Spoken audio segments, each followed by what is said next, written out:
من الشيطان الرجيم. بسم الله الرحمن الرحيم. أو تقول نفس يا حسرة على ما فرطت في جنب الله وإن كنت لمن الساخرين. أو تقول لو أن الله هداني لكنت من المتقين. أو تقول حين ترى العذاب لو أن لي كرة فأكون من المحسنين. سورہ زمر کی آیت نمبر 56 سے لے کے آیت نمبر 59 تک کا مضمون ہے اہل کفر کی 3 حسرتیں جو قیامت کے دن وہ کریں گے، اور حسرت وہ اس درجے ہوگی کہ جس کا احاطہ، جس کا اندازہ لگانا اس دنیا میں ناممکن ہے۔ قرآن میں دوسرے مقام پر یوم یعض الظالم علی یدیہ، اپنی حسرت ان کی اتنی شدت کے ساتھ ہوگی کہ وہ اپنے ہاتھ کاٹیں گے، یعنی دانتوں سے اپنے ہاتھ کاٹیں گے۔ اللہ اس دن کی حسرت سے ہم سب کی حفاظت فرمائے۔ امام بیضاوی رحمۃ اللہ علیہ نے لکھا ہے کہ انسان جب کاٹنا شروع کرتا ہے تو سب سے پہلے انگلیاں کاٹے گا، پھر ہاتھ کاٹے گا۔ تو سب سے پہلے تو انگلیاں آتی ہیں، تو ہاتھ کاٹنے کا ذکر کیا؟ فرمایا کہ ہاتھ کاٹنے کا معنی یہ ہے کہ ان کی حسرت اتنی شدید ہوگی کہ انگلیاں ان کی کیما بن کے اتر جائیں گی، ان کو پتہ ہی نہیں چلے گا۔ اور اس کے بعد جب ان کا ہاتھ آئے گا تو پھر پتہ چلے گا، او یہ میرا ہاتھ آ گیا، اب پتہ چلا کہ میں ہاتھ کاٹ رہا ہوں۔ یعنی اتنی شدت کی حسرت اور افسوس ہوگا کہ ان کو اندازہ ہی نہیں رہے گا کہ وہ کر کیا رہے ہیں، اپنا کتنا بڑا، یعنی اپنی انگلیاں کاٹ چکے، کاٹ کے کیما بن چکے، ختم ہو چکی، اب ان کے ہاتھ آئیں گے۔ اللہ اس دن کی حسرت سے ہماری حفاظت فرمائے۔ تو اس دن کی حسرت کو اللہ رب العزت نے مختلف انداز میں بیان فرمایا ہے، اور ایک انداز یہ ہے او تقول ان تقول نفس یا حسرۃ علی ما فرطت فی جنب اللہ، کہ جو میں نے اللہ کی نافرمانیاں کی، جو میں نے اللہ کے احکامات کو ٹھکرایا، جو میں نے اللہ کے حقوق کو ضائع کیا، اس کے اوپر مجھے بڑی حسرت ہے۔ اور آج ایک چھوٹا سا کانسیپٹ بنا ہوا ہے، ہم دیندار، جو ہمارا دیندار طبقہ ہے، کہ حقوق العباد پورے کر دو، حقوق اللہ تو اللہ معاف کر دیں گے۔ اگرچہ کچھ معید بالحدیث بھی ہے، لیکن یہ معنی ہرگز نہیں ہے۔ ایک طرف اتنی شدید حسرت ہے کہ علی ما فرطت فی جنب اللہ، فی حق اللہ، یعنی اللہ کے حقوق میں، ای فی اطاعت اللہ، دوسری روایت کے مطابق کہ اللہ کی اطاعت کے اندر میں نے بڑی سستی کی ہے، میں نے بڑی سستی کاہلی دکھائی ہے۔ ایک تو یہ کہے گا کہ اللہ کے احکامات کے اوپر میری غفلت رہی۔ دوسرا او تقول، یہ او کے معنی میں ہے، اور یہ کہے گا لو ان اللہ ہدانی، یہ بعض حضرات کے نزدیک او کے معنی میں مطلب یا یہ کہے گا، یا یہ کہے گا، یا یہ کہے گا، اور جہاں پر واو کے معنی میں اس کو یہ بھی کہے گا، یہ بھی کہے گا، اور یہ بھی کہے گا۔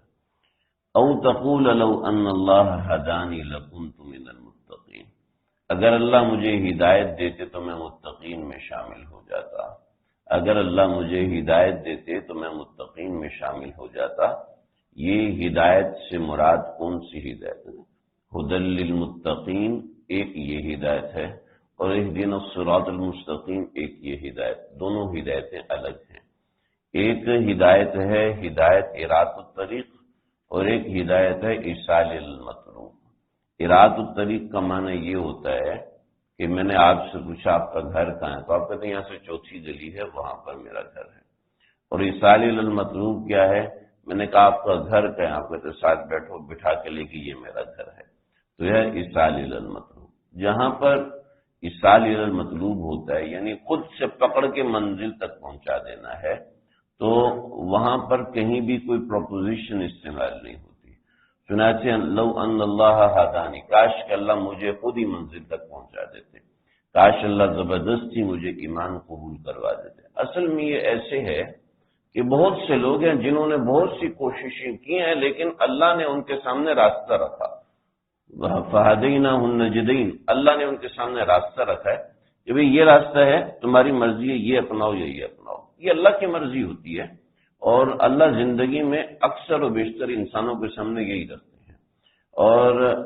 اب انسان کے اپنے اختیار کے اوپر، من شاء فلیؤمن ومن شاء فلیکفر، آج بھی میرے آپ کے پاس اختیار ہے کہ ہم کون سا راستہ، جو راستہ ہے وہ اپنانا چاہیں، ہدایت کا راستہ اپنانا چاہیں ہدایت کا راستہ اپنا سکتے ہیں، نافرمانی کا راستہ اپنانا چاہیں نافرمانی کا راستہ اپنا سکتے ہیں۔ ہر بندے کو اللہ نے اختیار دیا ہے،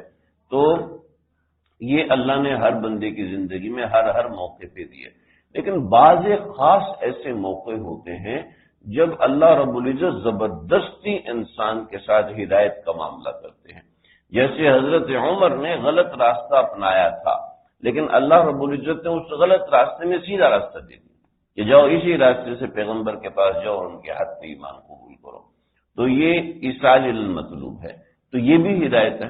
اور یہ بھی ہدایت ہے کہ ان کے سامنے قرآن تھا، قرآن پڑھ کے خود عمل کر لیتے، سمجھ لیتے کہ یہ پیغمبر ہیں اور ان کے مطابق چلنا شروع کر دیتے۔ لیکن یہاں پر ہے کہ حضرت عمر رضی اللہ عنہ جا رہے تھے اور ہاتھ میں تلوار لیے ہوئے تھے، اور ایک بچڑا تھا جو کہ گرا ہوا تھا، اور اس کے پیٹ میں سے آواز آ رہی تھی کہ لوگوں ہدایت قبول کر لو، لوگوں ہدایت قبول کر لو۔ کہاں تو اتنی سی بات دیکھ کر بھی ہدایت کو قبول نہیں کیا، اور کہاں صرف طٰہٰ مَا أَنزَلْنَا عَلَيْكَ الْقُرْآنَ اور بہن کا تھوڑا سا خون دیکھا اور ہدایت قبول کر لیا۔ یہ وہ تھا کہ اللہ نے خود بخود راستے پہ پہنچا دیا تھا، ایسا نہیں ہے کہ ان کو اس ہدایت پہ چلنے کے لیے سوچنا پڑا تھا۔ تو اکثر و بیشتر ہمیں زندگی میں ڈیسیجن لینا پڑتا ہے۔ بطور مثال ابھی میرے پاس ڈیسیجن ہے میں جماعت میں جاؤں یا میں جماعت میں نہ جاؤں، ابھی میرے پاس ڈیسیجن ہے، لیکن ایک آدمی نے ڈیسیجن اپنا لیا کہ نہیں میں نے جماعت میں نہیں جانا، تو اب اس کے لیے وہ راستے کھلیں گے جو روزانہ وہ زندگی میں دیکھ رہا ہے، اور جماعت میں جائے گا اب اس کے لیے یہ راستے کھلیں گے کہ یہ دیکھ رہا ہے کہ بھئی یہ ہدایت کا راستہ ہے، دیکھو لوگ اس میں کامیاب، یہ دیکھو یہ، تو اس کو خود بخود اس میں ہدایت ملتی چلی جائے گی، خود بخود ہدایت ملتی چلی جائے گی۔ تو ایک اس کے سامنے ہدایت ہے کہ میں ڈاکٹر بن جاؤں، ایک اس کے سامنے ہدایت ہے میں عالم بن جاؤں، تو دونوں کی ہدایتیں مختلف ہیں، انسان کو پورا اختیار ہے، پھر اس ہدایت میں اور چیز ملے گی، اس ہدایت میں اور چیز ملے گی، تو یہ ہر انسان کی۔ تو او تقول لو ان اللہ ہدانی، دیکھے گا کہ میرے ساتھ اس بندے نے، میں ایک مثال سے سمجھانے کی کوشش کروں، قرآن کا ترجمہ نہیں ہے، میرے ساتھ اس بندے نے ڈاکٹری پڑھی تھی، ڈاکٹری پڑھنے کے لیے میرے ساتھ وہ بندہ آسٹریلیا گیا تھا، اب یہی بندہ مرتد ہو کے واپس آیا، اور اسی کے ساتھ کا اس کا فرینڈ دوست ہے، وہ خود بھی ایمان پہ پکا ہوا، نہ صرف ایمان پہ پکا ہوا بلکہ وہاں پہ اس نے داڑھی رکھی، وہیں کی انگلش لڑکی سے اس نے شادی کی، اس کو مسلمان کیا، اور اس کے ساتھ اس نے پوری ایک سینٹر بنایا کہ اس کی وجہ سے کتنے اور لوگوں نے اسلام قبول کیا، اور ابھی تک سینکڑوں لوگ اس کی وجہ سے اسلام قبول کر چکے۔ یہ میرے سامنے دو مثالیں موجود ہیں کہ یہ گیا تھا اور یہ بھی ڈاکٹر بننے گیا تھا اور یہ بھی ڈاکٹر بننے گیا تھا، اور وہ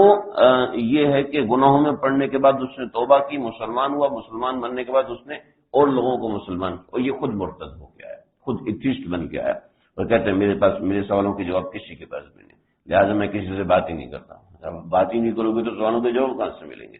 تو او تقول، اب یہ دیکھ رہے ہیں کہ میں نے بھی یہ راستہ اپنایا تھا، اس نے بھی یہ راستہ اپنایا تھا، اس کو مل گئی ہدایت، مجھے مل گئی گمراہی، لیکن اس کی گمراہی اپنی چنی ہوئی ہے، ایسا نہیں ہے کہ اس کو گمراہی پہ کسی نے مجبور کیا تھا، لیکن اللہ ہدایت پہ مجبور کر دیتے ہیں، بعض دفعہ ایسی چیزیں ہوتی ہیں اللہ ہدایت پہ مجبور کر دیتے ہیں، اور انسان اس ہدایت کے اوپر آنے کے لیے کروڑوں کے نقصان بھی کر دیتا ہے، اس کو کوئی مسئلہ نہیں ہوتا، اس کو کوئی پریشانی نہیں ہوتی، کیونکہ پیچھے سے اللہ نے سینے پہ ہاتھ رکھا ہوتا ہے اللہ رب العزت نے، تو وہ دیکھے گا کہ میرے ساتھ کا آدمی ہے، اس نے بھی گمراہی اپنائی تھی لیکن اس کو ہدایت مل گئی، مجھے نہیں ملی، تو یہ دیکھ، او تقول، یہ کہے گا لو ان اللہ ہدانی، میں بھی اسی سوسائٹی میں رہتا تھا، میں بھی اسی گھر میں رہتا تھا، لیکن میرے ساتھ جہنم کا معاملہ ہوا، یہ بھی اسی سوسائٹی میں رہتا تھا، اور اس کے ساتھ دیکھو یہ والا معاملہ ہوا۔ تو ان اللہ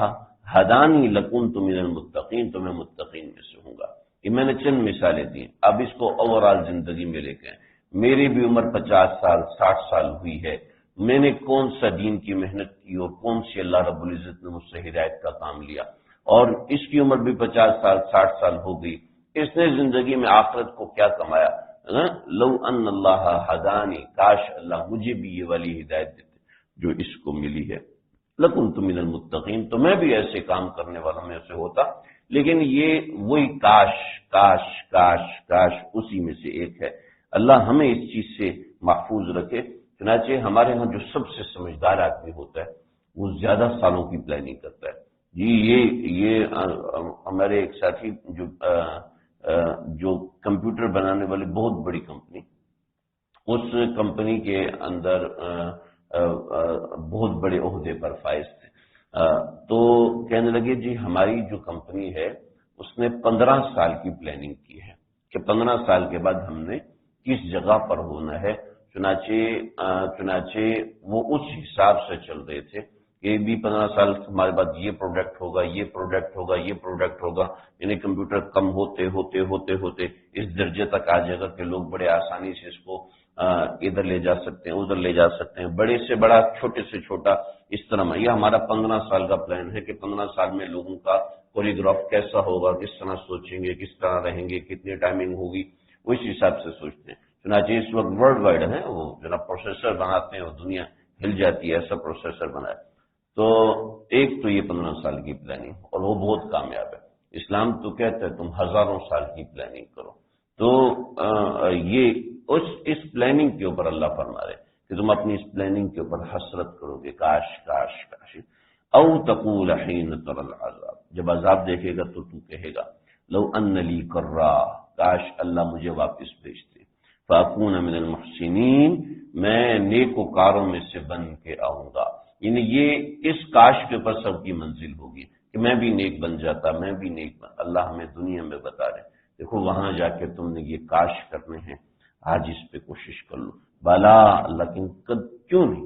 نہیں بھی تو پہلے مومن کیوں نہیں بنا؟ تو پہلے نیکوکار، قد جاءتک آیات، میری نشانیاں تیرے پاس آئی تھی، فکذبت بہا، تو نے اس کو جھٹلایا تھا، واستکبرت، اور تو اسے مجھے کوئی ضرورت نہیں چل، واستکبرت یہ معنی ہوا، اصل تو واستکبرت تو نے تکبر کیا، لیکن واستکبرت کا یہاں معنی کہ مجھے کوئی ضرورت، وکنت من الکافرین، اور تو قیامت کے دن انکار کرنے والوں میں سے ہو گیا، ویوم القیامہ، اور قیامت کے دن تری الذین کذبوا علی وجوہہم، تم دیکھو گے جنہوں نے جھٹلایا ان کے چہرے مسودہ، کالے سیاہ ہو چکے ہوں گے۔ اور الیس فی جہنم مثوی للمتکبرین، اور کیا جہنم متکبرین کے لیے ٹھکانہ ہونے کی حیثیت سے کافی نہیں ہے؟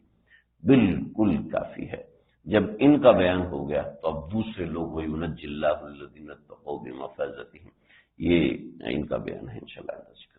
اللہ تعالیٰ سمجھنے کے